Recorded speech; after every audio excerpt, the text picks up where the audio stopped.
ប្រកបបន្ត បាទលោកអញ្ញាកណ្ដាលរាប់2 ដងនៅក្នុងទឹកទី1សម្រាប់វណ្ណាលីខិតទៅបន្តទៀតអូយអត់អាចទៅទេសោកស្ដាយទៅហើយបាទវណ្ណាលីខិតមិនអាចបន្តការប្រកួតបានទេនៅក្នុងទឹកទី1នេះបាទគៀកនឹងបញ្ចប់ហើយបាទសម្រាប់ការប្រកួតនៅក្នុងទឹកទី1ប៉ុន្តែបាទសោកស្ដាយ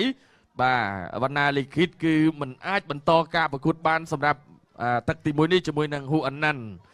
បាទហើយបងមូលនីនៅក្បែរខ្ញុំនេះកេះខ្ញុំប្រាប់ភ្លាមថាអាណាន់នេះមើលទៅអាចល្មមសំគូដាក់ជាមួយរិទ្ធីបូរិនដែរណាបាទអូយបាទនេះរូបភាពរបស់លីខិតបាទកូនសិស្សលោកគ្រូម៉ែបណ្ណាអត់អីទេបាទធម្មតាបាទការប្រកួតបាទនេះយើងទស្សនារូបភាពបាទស្លូមិនសិនចាក់ជង្គង់ពីអាណាន់បាទចាក់ជង្គង់ទៅមួយទៀតបាទចូលជង្គង់រឿងបាទឆ្អល់ដែរណាចូលប្រមាណជង្គង់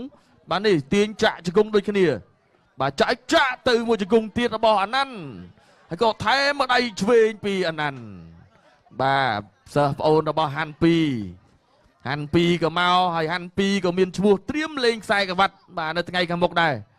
បាទអញ្ចឹងថ្ងៃនេះមកមើលសិស្សប្អូនទទួលបានជ័យជំនះទៀតធ្វើបានល្អនៅក្នុងទឹកទី1បាទនេះយើងទស្សនារូបភាពស្លូមិនសិនទៅបន្តទៀតបាទដេញតាមហើយដេញតាមទាត់ឆ្វេងមួយទៀតកន្លែងនេះរបស់អាណាន់ធ្វើឲ្យ